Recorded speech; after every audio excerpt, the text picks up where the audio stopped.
Welcome back to my YouTube channel. काफ़ी दिनों से मेरी वीडियोस नहीं आई थी, तो वीकेंड पर मेरी थोड़ी तबीयत ख़राब थी और मैं थोड़ा कुछ और काम भी कर रही थी। बट इस हफ्ते वापस हम ट्रैक पे आ जाएंगे और अभी इस वीडियो में ये दो क्वेश्चन डिस्कस करने वाले, kth smallest element in BST, kth largest element in BST. Same video में दोनों डिस्कस करेंगे क्योंकि दोनों रिलेटेड कॉन्सेप्ट्स हैं। और उसके बाद हमारा ऑलमोस्ट बाइनरी ट्री ख़त्म हो चुका था, बीएसटी भी अभी स्टार्ट होगा। ये फर्स्ट वीडियो बीएसटी की, और उसके बाद हम और वीडियोस करेंगे बीएसटी की, और उसके बाद कुछ लीड कोड के हार्ड करेंगे बाइनरी ट्री और बीएसटी के दोनों के साथ में मिक्स। तो ये देखते हैं क्वेश्चन, के smallest element in a BST. तो इसका क्या मतलब है, हमें के की वैल्यू दी होगी। फॉर एग्जांपल ये है एक बीएसटी 1 2 3 या 2 1 3 level order.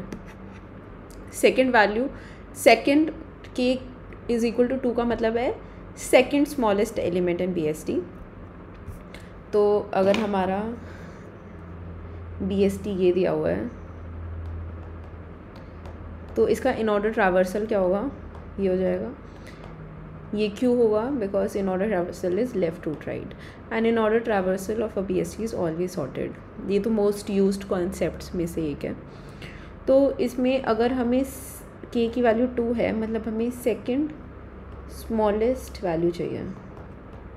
What do you mean by the second smallest value? This is first smallest value, this is second smallest value, this is third smallest value. So this the second smallest value is 2. So let's see, the answer is 2. Yes, the answer is 2. यहाँ पे fifth smallest value, does it exist? No, it does not exist. And यहाँ पे हमें third smallest value चाहिए, तो third smallest value is going to be 4 8 10. So it is going to be 10. ठीक है, तो हम कैसे सॉल्व करेंगे इसका? जो ब्रूट फोर्स अप्रोच है वो है कि हम इसका इन ऑर्डर ट्रैवर्सल को पॉपुलेट करवा लें, और पॉपुलेट करवाने के बाद it will always be sorted, और हम क्या रिटर्न कर देंगे, एरे ऑफ के -1। जैसे फर्स्ट स्मॉलेस्ट चाहिए तो एरे ऑफ 0, सेकेंड स्मॉलेस्ट चाहिए तो एरे ऑफ 1। ठीक है, ये one of the possible approaches है। इसको एक बार कोड कर लेते हैं और इसी में मॉडिफिकेशंस करके हम अपना ऑप्टिमल अप्रोच बना लेंगे, क्योंकि हमें पता होगा कि हमारी इसको ये ऑप्टिमल क्यों नहीं है, तो क्या इसके ड्रॉबैक्स हैं। तो एक हेल्पर फंक्शन बना लेते हैं, इस एरे में हम स्टोर करवा लेंगे और रिटर्न क्या करेंगे, ये। ठीक है, और अगर के की वैल्यू आंसर के साइज से बड़ी हुई तो -1 रिटर्न करेंगे। आई होप दिस इज अंडरस्टूड। तो रूट और के और आंसर के ऊपर हम लोग करेंगे एक हेल्पर फंक्शन बनाएंगे, और हेल्पर फंक्शन वॉइड होगा क्योंकि वो बस आंसर को पॉपुलेट करवाएगा, जो आंसर वेक्टर है उसको पॉपुलेट करवाएगा।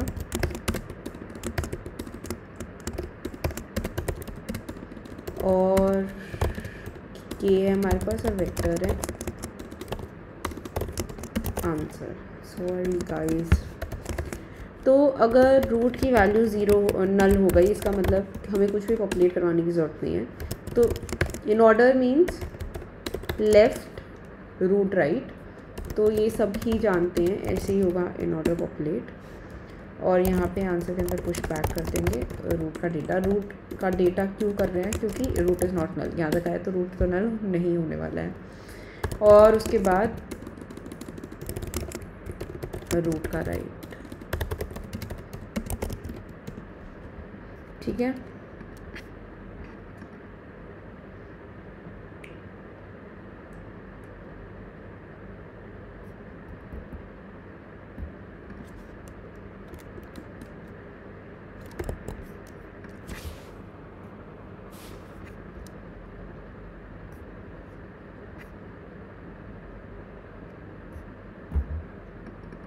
ओके सॉरी, इसको बाय रेफरेंस भेजना होगा, नहीं तो हमेशा नई कॉपी बनती रहेगी और वो स्टोर नहीं होगी। ठीक है,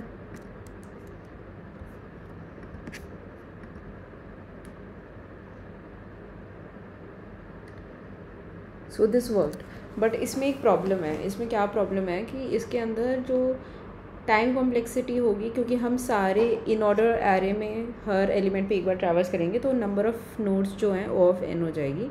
बट स्पेस कॉम्प्लेक्सिटी क्या होगी, वो भी ओ ऑफ एन हो जाएगी क्योंकि वेक्टर में हम पूरा इन ऑर्डर एरे स्टोर करवा रहे हैं। क्या हम इसको इम्प्रूव कर सकते हैं?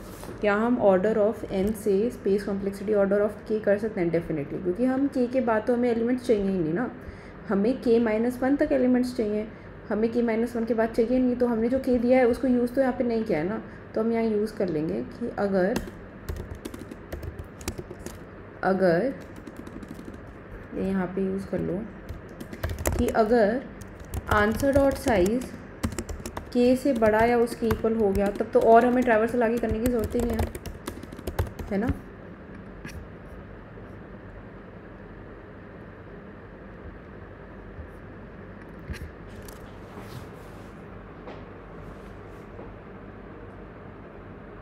तो इससे space complexity O of N से ओ ऑफ के हो जाती है। क्या हम उसे ओ ऑफ 1 कर सकते हैं? हम ओ ऑफ 1 कर सकते हैं। एक बार सोचो कि हमने अभी भी के एलिमेंट्स आंसर वेक्टर के अंदर पॉपुलेट किए हुए हैं, बट हमें एलिमेंट कौन सा चाहिए? सिर्फ लास्ट एलिमेंट चाहिए, मतलब हमें सिर्फ k-1। Answer will always be of size k। तो अगर हमारा आंसर ऑफ k-1 जिस last element in the vector चाहिए तो हम पूरा क्यों स्टोर करवा रहे हैं? क्योंकि हमें बाकी के एलिमेंट्स तो कभी चाहिए ही नहीं होंगे। तो हम क्या करेंगे, यहाँ पे एक काउंट रख लेंगे, ठीक है, इसको एक काउंट भी देंगे और ये आंसर जो होगा ये इंटीजर आंसर होगा।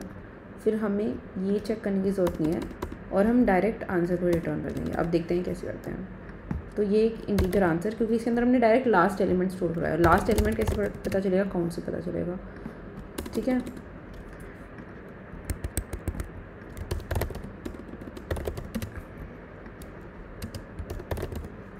तो जैसे ही आंसर में हमने कुछ पुश बैक किया तो पुश बैक करने की ज़रूरत नहीं है, हमें पुश बैक अब करने की ज़रूरत है, हमें काउंट को इंक्रीमेंट करने की ज़रूरत है, मतलब एक एलिमेंट आ जाए। और अगर काउंट की वैल्यू के बराबर हो जाती है तो हम रिटर्न कर देंगे। तो हम आंसर के अंदर डाल देंगे रूट का डेटा और यहाँ से रिटर्न कर देंगे।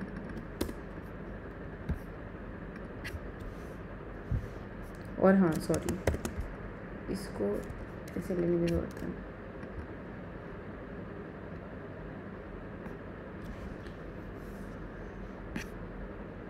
If count is equal to k-1, क्योंकि 0 से स्टार्ट है हमारा। If the value of count is k-1, okay,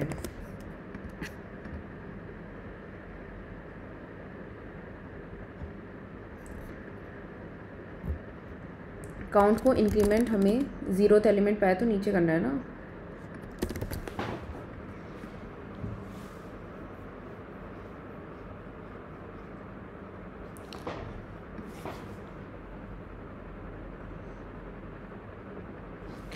हमें काउंट को यहाँ पे कब फेल करेगा? अगर एक ही एलिमेंट हुआ। तो हम इस केस में हम क्या करेंगे,